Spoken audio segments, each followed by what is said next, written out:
Hello everyone, आज हमारे साथ न्यूट्री होराइजन में है Sonia Bhakuni. She is a makeup artist और आज उन्होंने मेरा मेकअप भी किया है और उन्होंने 7 साल मिंत्रा के साथ काम किया है। She is a very talented makeup artist. Welcome Sonia. Thank you Pooja, thank you for inviting me. आज मेरे पास काफ़ी क्वेश्चंस है आपके लिए। जी ज़रूर। सोनिया, आपको मेकअप आर्टिस्ट बनने का इंस्पिरेशन कहाँ से मिला? ये रैंडम था कि प्लान था?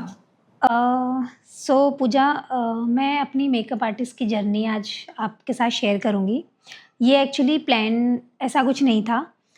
मैं मेकअप आर्टिस्ट बनने से पहले इमेज एडिटिंग कम ग्राफिक डिज़ाइनिंग फील्ड में थी। सो मैंने पहले ग्राफिक डिज़ाइनिंग का कोर्स किया हुआ है और किया हुआ था। और उसके बाद जो है मैं जब मिंत्रा मैंने जॉइन किया तो वहाँ भी मैं इमेज एडिटिंग के ही रोल पे जो है जॉइन किया था। और एक बार वहाँ पे एक्चुअली मैं ना स्टूडियो टीम के साथ में बहुत क्लोज़ली मैंने काम किया है। तो मेरी फ्रेंड एक मेकअप कर रही थी मॉडल का। मैं उसके सामने खड़ी थी, हम ऐसी बातें कर रहे थे खड़े होके, मैं देख रही थी और वो काम कर रही थी। तो मैंने उसका हाथ देखा, वो इतने अच्छे तरीके से मेकअप कर रही थी कि मतलब मुझे ऐसा लगा यार वॉव! मतलब इतना सुंदर मॉडल को बना दिया, इतनी सुंदर वो लगने लगी थी। लाइक मतलब ऐसा नहीं था कि बहुत ड्रास्टिक चेंज कर दिया था, बट उसी की जो फीचर एनहांस करे ना तो मुझे बहुत अच्छा लगा देख के। तो मैंने उससे बस पूछा कि यार मुझे भी सिखा दो मेकअप, मेरे को भी सीखना है। तो इस तरह से जो है फिर मेरी मेकअप आर्टिस्ट बनने की जो जर्नी स्टार्ट हुई। उसने मुझे सिखाया मेकअप, उसने मुझे बोला हाँ आप सीख लो, मैं सिखाने को रेडी हूँ, कोई दिक्कत नहीं है। और थैंकफुल हूँ मैं कि मुझे मिंत्रा के प्लेटफॉर्म पे ये अपॉर्चुनिटी मिली और मुझे कंपनी ने भी पूरा सपोर्ट दिया। फिर मैंने इंटरनल सीखने के बाद जो है 3 मंथ का सैबेटिकल लीव मैं कंपनी से लेके गई और फिर मैंने प्रोफेशनली इसमें सर्टिफिकेशन करके मिंत्रा में ही एज अ मेकअप आर्टिस्ट अपनी जर्नी जो है वहाँ से फिर मैंने स्टार्ट की। That's great. आप काफ़ी वर्सेटाइल हो कि आपने अपना करियर चेंज किया थैंक यू। अपने इंटरेस्ट के हिसाब से। जी। तो जैसे आपने करियर चेंज किया और न्यू करियर में आप आए एज अ मेकअप आर्टिस्ट, तो आपका फर्स्ट प्रोफेशनल शूट कैसा था? आप नर्वस थे? सो नर्वसनेस तो हाँ, थोड़ा बहुत तो थी, क्योंकि मैं ये नहीं बोल सकती कि हाँ मतलब मैं बहुत ही कॉन्फिडेंट थी या ये। थोड़ा बहुत जब आप प्रोफ़ेशन चेंज करते हैं तो हर किसी उसको रहता है, तो वैसे ही मेरे अंदर भी थोड़ा बहुत नर्वसनेस थी जब मैंने स्टार्ट किया था। एक कोलीग के ऊपर मैंने सबसे पहले मेकअप किया था जब मैंने मेकअप सीखा वहीं पे। थोड़ा डर लग रहा था कि मैं कहीं मतलब बहुत कुछ अलग ही ना बना दूँ ऐसे। तो मेरी जो मेंटर थी वो भी साथ में खड़ी थी, बट वो कहती नहीं तुम कर लोगी। मतलब वो भी मुझे ये चीज़ सिखा रही थी। मैंने जब फाउंडेशन अप्लाई किया और देखा तो मतलब मुझे खुद पे थोड़ा-सा लगा कि अच्छा हाँ, मैंने अच्छा किया है। मतलब एक कॉन्फिडेंस आया कि अच्छा मैंने फाउंडेशन मैच करा दिया है। क्योंकि क्या होता है कि कैटलॉग में ना यूजुअली हम लोग जब मेकअप करते हैं तो हमें नेक से ही मतलब बहुत ओवर नहीं करना होता है फाउंडेशन। तो हम क्या करते हैं नेक से ही स्किन का जो टोन होता है मैच करते हैं फेस पे। तो जब मैंने वो कर लिया ना फिर मुझे कॉन्फिडेंस आया कि हाँ, मैं ये कर सकती हूँ। Okay, that's great Sonia. आपने फाउंडेशन मैच कर लिया। हाँ। मेरे से तो कभी नहीं होगा। नहीं, नहीं हो जाएगा। ठीक है। और जैसे आपने वहाँ पे कैटलॉग मेकअप करा मिंत्रा में, तो आप कैटलॉग और कैंपेन मेकअप का डिफरेंस समझा सकते हो थोड़ा? जी। तो कैटलॉग मेकअप में क्या होता है कि जब हम मेकअप करते हैं हमारे पास बहुत मतलब एक तो टाइम लिमिटेशन रहता है और दूसरा क्या होता है कि कैटलॉग में ना हमें मॉडल की स्किन को जो है बहुत ओवर पार नहीं करना होता। उसमें फ्लॉलेस स्किन दिखानी होती है और बहुत ओवर मेकअप नहीं जाता है, बहुत न्यूट्रल और अकॉर्डिंग टू जो भी मतलब हमारे पास जिस तरह के कपड़े आ रहे हैं, उस हिसाब से हमें थोड़ा बहुत मेकअप में ऊपर-नीचे करना होता है। बाकी जो कैंपेन रहता है उसमें मेकअप आर्टिस्ट के पास थोड़ा फ्री हैंड रहता है, मतलब अकॉर्डिंग टू द आर्टिकल जो भी क्लोथ्स होते हैं, जो भी हमारे पास कपड़े रहते हैं, उसके हिसाब से हम मेकअप थोड़ा एनहांस कर सकते हैं, थोड़ा ड्रामेटिक मेकअप कर सकते हैं, हेयर स्टाइल में चेंजेस कर सकते हैं। तो इस तरह से हमारे पास थोड़ा वहाँ पर मतलब एक्सपेरिमेंट करने का हमारे पास मौका रहता है। कैटलॉग में हमारे पास थोड़ा-सा वो चीज़ कम रहती है। Okay, that's interesting. पता नहीं था कि इतना डिफरेंस होता है और जी, कैंपेन में आप के पास मार्जिन रहता है इतना मार्जिन रहता है। एक्सपेरिमेंट करने के लिए। तो आपने डिफरेंट ब्रांड्स के साथ काम किया, जैसे मिंत्रा में काफ़ी सारे ब्रांड्स हैं, बट जो इंटरनेशनल ब्रांड्स हैं जैसे मैंगो हो गया, compare to international brands, ethnic brands का मेकअप कैसे डिफरेंट रहता है? आपको क्या स्किल्स लगानी पड़ती है अपनी? इंटरनेशनल ब्रांड्स, देखो इंटरनेशनल ब्रांड्स में आपने देखा होगा कभी भी, जैसे मैंगो जो कपड़ों का जो ब्रांड है, मैंगो के जो कपड़े रहते हैं ना, मतलब आपने देखा होगा वो हमेशा बेसिकली न्यूट्रल टोन में रहते हैं, या फिर अगर उनके बहुत मतलब सोबर कपड़े बनाते हैं, राइट? तो अगर कलर में भी रहते हैं तो कलर भी उनके थोड़ा सा न्यूट्रल कलर की उसमें रहते हैं, प्रिंटेड में भी इवन न्यूट्रल उसमें रहते हैं। तो वहाँ पर जब हम मेकअप की बात करते हैं तो हम उन्हें बहुत ज़्यादा लाउड मेकअप नहीं देते हैं।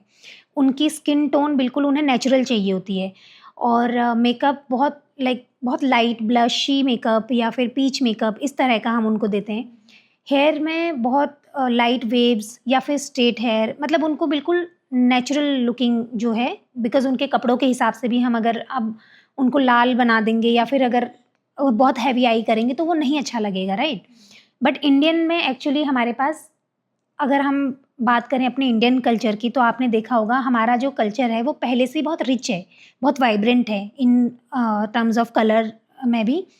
तो हमारे पास में ना हर तरह के कपड़े के हिसाब से हमारे पास अपने मेकअप करने का हमारे पास एक वो रहता है, स्कोप रहता है। जैसे अगर हम कभी अपने किसी फ्रेंड्स के पास मिलने जा रहे हैं, या ऑफ़िस वेयर अगर हम बात करें, जो कपड़े वो अलग होते हैं, या फिर शादियों के जो कपड़े होते हैं, है ना? तो हर तरह के उसके साथ भी हमारे पास मेकअप करने के डिफरेंट जो है वेज़ आ जाते हैं। जैसे पार्टी में हम थोड़ा हेवी मेकअप कर लेते हैं, है ना? और जब मिलने जाते हैं, ऑफ़िस जाते हैं तो थोड़ा लाइट मेकअप कर लेते हैं, जो भी कपड़े रहते हैं उसके हिसाब से। तो इस तरह से हम अपने कल्चर, इंडियन कल्चर का या फिर इंडियन कपड़ों के हिसाब से और इंटरनेशनल कपड़ों के हिसाब से वो हम डिफ़रेंस इस तरह से हम रखते हैं। इंटरेस्टिंग, क्योंकि हमारे कितने कितने होते हैं, कलर्स उसके होते हैं। साथ आई हाँ, शैडो मैच करना हाँ, बहुत ही अच्छा भी लगता है। हाँ। तो सोनिया, मेकअप से पहले क्लाइंट्स स्किन प्रेपरेशन को कितना वैल्यू देते हैं, प्रायोरिटाइज कितना करते हैं स्किन प्रेप में? कुछ क्लाइंट बहुत अच्छे से स्किन का ध्यान रखते हैं। कुछ लोग हैं जिन्हें नहीं पता होता बहुत ज़्यादा कि मेकअप से के बाद या फिर मेकअप से पहले स्किन को प्रेप करना बहुत ज़रूरी है। वो लोग जो है ऐसे ही मेकअप यूज़ कर लेते हैं। लेकिन मैं यहाँ पे कहना चाहूँगी कि जब भी आप मेकअप करते हैं तो आपको स्किन का ध्यान रखना बहुत ज़रूरी है। उसको अच्छे से मॉइस्चराइज़र करना, प्राइमर करना, उसके बाद ही मेकअप अप्लाई करना बहुत इम्पोर्टेंट है। क्योंकि जब भी हम मेकअप लगाते हैं, अगर हम डायरेक्टली स्किन पे लगाते हैं तो उसके साइड इफ़ेक्ट कई बार आ जाते हैं। कभी जैसे एक्ने आ जाएँगे स्किन पे, या फिर स्किन रफ़ हो जाती है, ड्राई हो जाती है कई बार काफ़ी लोगों की। तो इसीलिए जो है हमेशा स्किन को प्रेप करना बहुत ज़रूरी होता है। इवन आफ्टर मेकअप भी, जब मेकअप हमें उतारना होता है तो हम, कई लोग क्या करते हैं डायरेक्टली जाकर के सीधा मुँह धो लेते हैं। लेकिन वो चीज़ गलत है। मेकअप कभी भी जो है सीधा डायरेक्ट नहीं उतारना चाहिए। पहले हमेशा मेकअप को या तो आप किसी भी क्लींजिंग मिल्क से या कभी किसी भी मेकअप रिमूवर से आप पहले मेकअप को रिमूव करें, और उसके बाद जो है उसको वॉश करें, और फिर सेम जो चीज़ें जो सीटीएम होता है जैसे कि क्लीनिंग, टोनिंग और मॉइस्चराइजिंग, ये मेकअप से पहले के भी पार्ट इम्पोर्टेंट है और मेकअप के बाद भी ये बहुत इम्पोर्टेंट है। ओके, दैट्स इंटरेस्टिंग, क्योंकि हम इतना क्लीनिंग और टोनिंग पे इतना ध्यान नहीं देते हैं कई बार। तो आपका क्या सजेशन है इंडियन स्किन टाइप के लिए? कोई स्पेसिफिक स्किन केयर की ज़रूरत है for Indian skin care? Like हमारे एटमॉस्फेयर में पोल्यूशन है, हीट लेवल्स यहाँ पे ज़्यादा है, तो आपके क्या व्यू पॉइंट्स है फॉर इंडियन स्किन केयर? तो जैसे कि हम सबको पता है कि हमारे पास ना इंडिया में मल्टीपल स्किन टाइप्स हैं, राइट? हमारे पास लाइट स्किन टोन भी है, हमारे पास मीडियम स्किन टोन है, हमारे पास डस्की स्किन टोन है, ठीक है? तो अब जैसे सबको ज़रूरत होती है हर तरीके से अपने अपने स्किन का जो है ध्यान रखने की, क्योंकि हमारे पास में पोल्यूशन भी है, हमारे पास हीट वेव भी बहुत ज़्यादा है। तो हमें उस तरह से एक्चुअली अपनी स्किन का ध्यान रखना बहुत ज़रूरी है। जैसे आपकी स्किन टोन है, राइट? आपकी बहुत लाइट स्किन टोन है। फ़र्क तो सब पे पड़ता है जब भी हम बाहर जाते हैं धूप में, तो आपने देखा होगा आप कभी भी एकदम से टैन नहीं होगे, आपकी स्किन टोन पे आपको क्या फ़र्क लगता है? मतलब आपको रेडनेस ज़्यादा हो रेडनेस आ जाती है, राइट?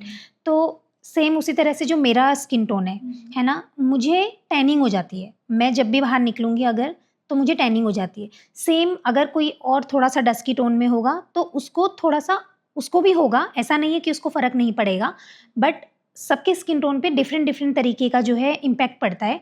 तो पहले तो हमें जब भी हम धूप में जाएँ, हमें सनस्क्रीन लगाना बहुत ज़रूरी है। हम सनस्क्रीन लगा के ही निकलें, चाहे कोई सा भी स्किन टोन हो, ठीक है? और उसके बाद जब भी कोशिश करें कि जब आप बाहर जाएँ तो कोई एक कपड़ा या फिर हीट वेव से बचने के लिए कोई एक लाइट कपड़ा या फिर अम्ब्रेला कुछ इस तरह की चीज़ें अपने साथ ज़रूर लेके जाएँ, क्योंकि इम्पैक्ट तो करता ही है सन, है ना?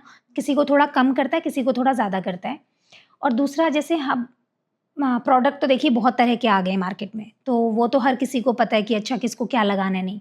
मैं थोड़ा-सा नेचुरल चीज़ों पे बिलीव करती हूँ कि आप जो है घर में आप हमारे पास देखो कितनी चीज़ें होती हैं, है ना? हमारे पुराने टाइम से ही मतलब हमारे कल्चर में बोला जाता है कि आप बेसन लगा लो, दही लगा लो, है ना? ये चीज़ें बेसिकली हमें बताई जाती हैं। तो मैं उन चीज़ों पे थोड़ा बिलीव करती हूँ कि आप जैसे अगर आपकी कॉम्बिनेशन और ऑयली स्किन है, तो उस पे आप दही बेसन लगा सकते हैं मिक्स करके। और अगर आपकी ड्राई स्किन है, तो ड्राई स्किन वाले जो हैं उसमें दही बेसन के साथ में जैसे थोड़ा-सा उसमें हनी मिला लें या फिर थोड़ा-सा मलाई के साथ में हनी को मिक्स करके रात को लगा के थोड़ी देर के लिए छोड़ के फिर उसको वॉश करके अपना मॉइस्चराइज़िंग एंड ऑल सब करके स्किन का थोड़ा-सा ध्यान रखें। तो ये छोटी-छोटी चीज़ें हैं जिससे हम अपनी स्किन का जो है थोड़ा ध्यान रख सकते हैं।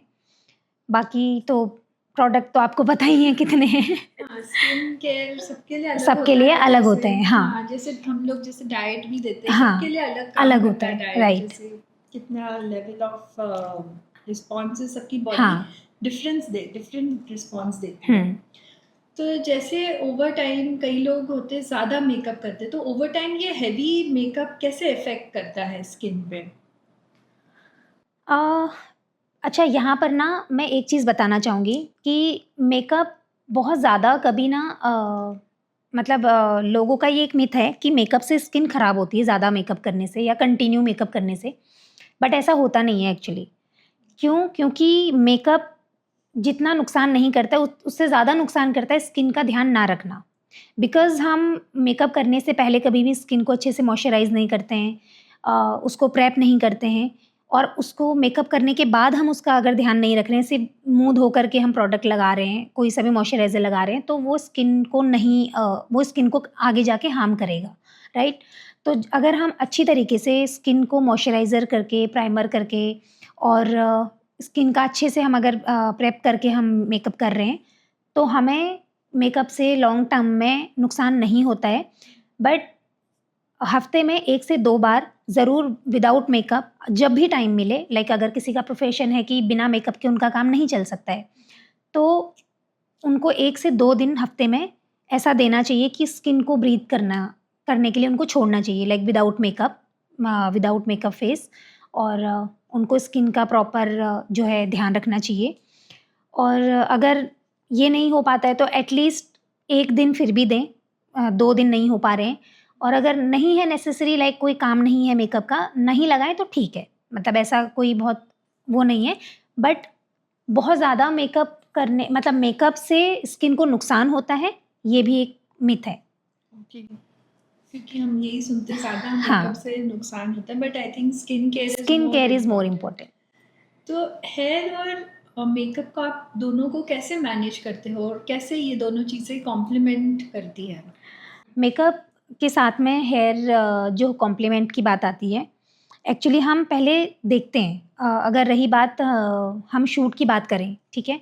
तो शूट पे हम पहले ही देख लेते हैं कि हम किस तरह का शूट कर रहे हैं, किस तरह के हमारे पास आज कपड़े आए हैं, ठीक है?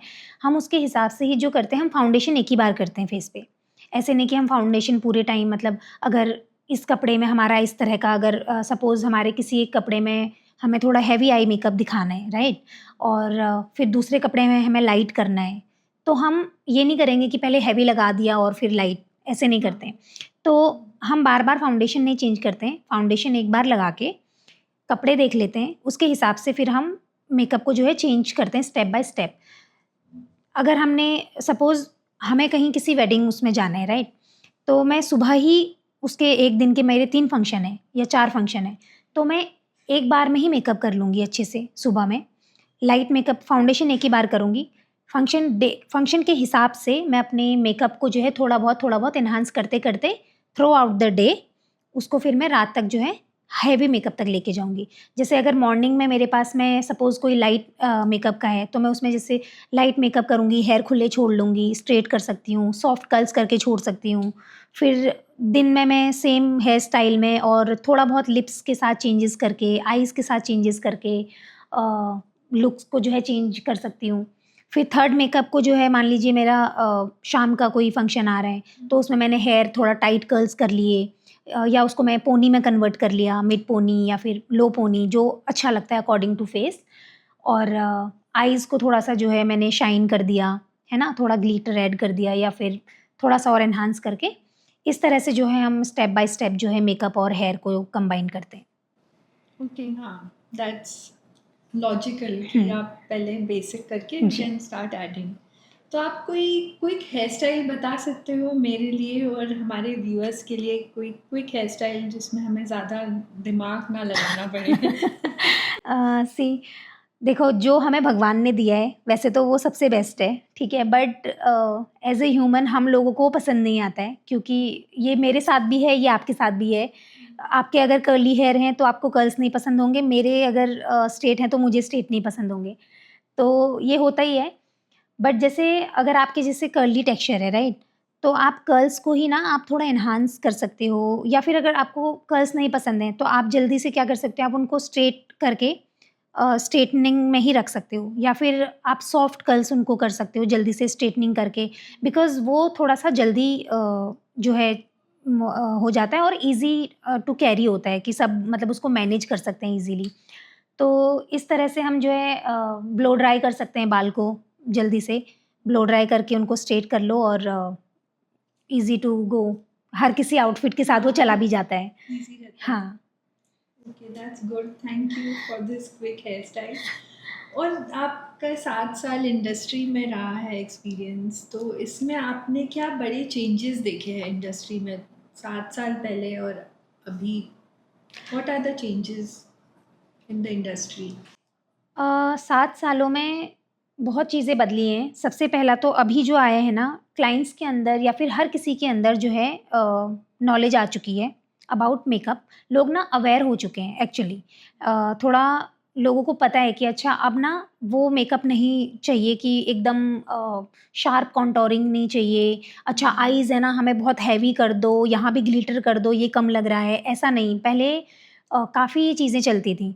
बट अब लोगों को जो है ना बहुत लाइट ड्यूई फिनिश और बहुत ही मतलब नेचुरल फिनिश मेकअप चाहिए होता है और लोगों को पता है कि मतलब मेरे स्किन पे इस तरह का मेकअप जाएगा और इस तरह का ही मेरे ऊपर लुक अच्छा लगता है, तो लोग पहले से ज़्यादा प्रिपेयर होके ही आते हैं। खुद ही जो है बताते हैं कि हमें इस तरह का मेकअप चाहिए, ये मेरे ऊपर कैसा लगेगा। तो थोड़ा बहुत मतलब अवेयरनेस बढ़ गई है, तो ये अच्छा है बिकॉज़ मेकअप आर्टिस्ट के लिए भी ये चीज़ ईज़ी हो जाती है क्योंकि कई बार क्या होता है कि क्लाइंट जो है एक ज़िद पकड़ के बैठ जाते हैं कि ये हमारे ऊपर यही करना है तो यही करना है। अब वो अच्छा लगे उनके ऊपर ना लगे, अगर सजेशन हम देते हैं तो उनको रहता है कि नहीं ये तो हमें लुक चाहिए। तो लेकिन अब क्या है ना लोगों के अंदर अवेयरनेस है कि अच्छा यार मेरा ये स्किन टोन है, मेरा ये फेस कट है, तो मेरे ऊपर इस तरह का मेकअप अच्छा लगेगा। तो वो उसी तरह की चीज़ें जो है अभी मार्केट में लेके आते हैं, क्लाइंट्स लेके आते हैं मेकअप आर्टिस्ट के पास और हमें भी ईज़ी रहता है कि अच्छा ठीक है, उसमें जो ऊपर-नीचे चेंजेज़ होते हैं या फिर कुछ घटाना-बढ़ाना वो हम सजेशन देते हैं, तो वो एक्सेप्ट भी करते हैं। तो ये चीज़ अच्छी हुई है। ओके, तो ये जो चेंजिंग ट्रेंड है और ये जो अभी का जो सिनेरियो है और चेंजिंग ट्रेंड है, तो इस सिनेरियो में आप अपकमिंग मेकअप आर्टिस्ट को क्या टिप्स देना चाहते हो? क्या आपके सजेशंस है for the upcoming new makeup artist? मैं सब जो भी न्यू कमर मेकअप आर्टिस्ट हैं उन सब से मैं यही कहना चाहती हूँ कि देखो मार्केट में ना हर तरह का काम है, ठीक है?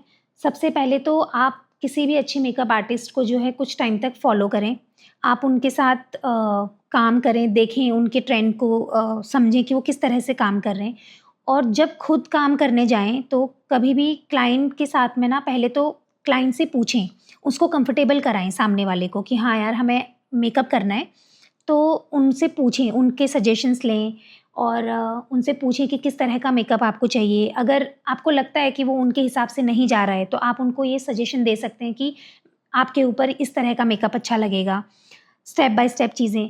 और मोस्ट इम्पॉर्टेंट चीज़, अपने जो भी हम प्रोडक्ट यूज़ करते हैं, जो भी हम टूल किट्स यूज़ करते हैं, उनको हाइजीन रखें। हाइजीन बिकॉज़ हमारे जो इंडस्ट्री है इसमें बहुत इम्पोर्टेंट है, क्योंकि हम किसी की स्किन के साथ मतलब वो खिलवाड़ नहीं कर सकते हैं, राइट? उसको जो है जब भी मेकअप करें, मेकअप करने से पहले वो क्लीन होना चाहिए, मेकअप करने के बाद वो क्लीन होना चाहिए। तो ये मेरा पर्सनल एक ओपिनियन है कि हमें अपनी किट जो है बहुत साफ़ रखनी चाहिए, ताकि कभी किसी को भी शिकायत का कोई मौका ना मिले। तो ये मैं कहना चाहूँगी। Very true, hygiene is important. जैसे डाइट इम्पॉर्टेंट है आपकी डिजीज़ेस रिवर्स करने के लिए, वैसे ही मेकअप के साथ हाइजीन इज़ वेरी इम्पॉर्टेंट। तो सोनिया, अभी आपके लिए एक रैपिड फायर है, ज़्यादा ओके, डिफिकल्ट क्वेश्चंस नहीं है, ठीक है। आपके लिए एक शॉर्ट सा रैपिड फायर है। ओके। तो मैट या ड्यूई?